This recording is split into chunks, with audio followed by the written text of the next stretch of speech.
Well, I came out of the Navy in 1996 and headed to New York City. I was working as a finance guy, believe it or not, at Cantor Fitzgerald, the bond brokerage in the South Tower of the World Trade Center. And it was the late 90s.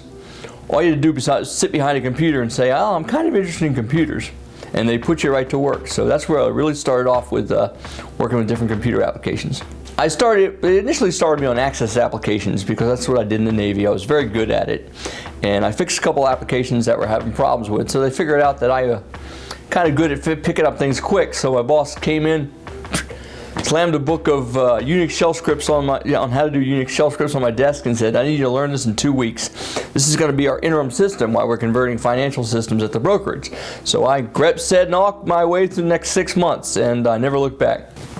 I divide them between two, your procedural and your object-oriented. Now your procedural are your straight interpreted languages like SQL, a couple commands, select from, where, line, Unix, grep, sed, awk, line. C, do this variable. Now do this, declare this variable. Do this, do that, line.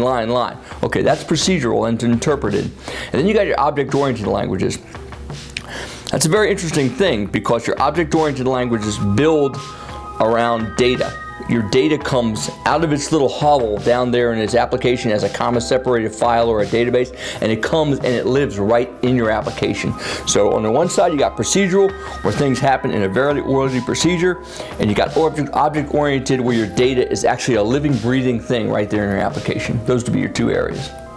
iOS's ability to basically grow and expand so fast, I think it's been just amazing.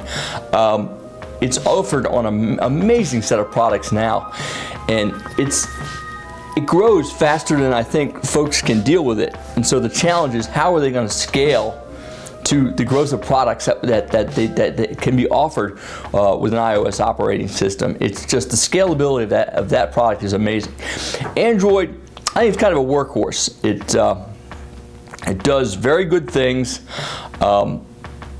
that involve just regular work, getting things done, bringing up files, storing things, putting files away, doing this, doing that. So Android is more of your workhorse, while your iOS is kind of like your floating eagle that's growing. They're just amazing applications. They're amazing tools.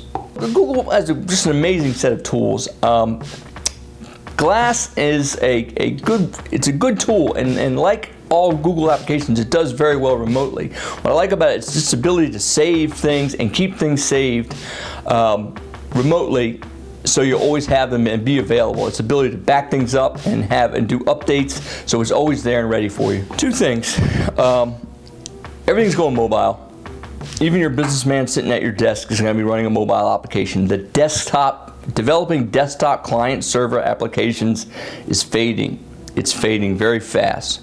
So things are going to go mobile, and related to that, you're still on your desktop, but what are you going to have on your desktop?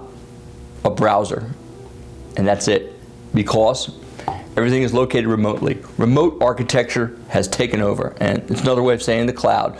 But your remote architecture, the biggest effect it's going to have is, we spent the 90s and early 2000s training all these system administrators to go around and do updates and put in new software, and they developed a skill that was highly desired for a long time. And I'm just very concerned about the cultural changes that are going to eschew once we get into the evolution of the mobile and remote applications.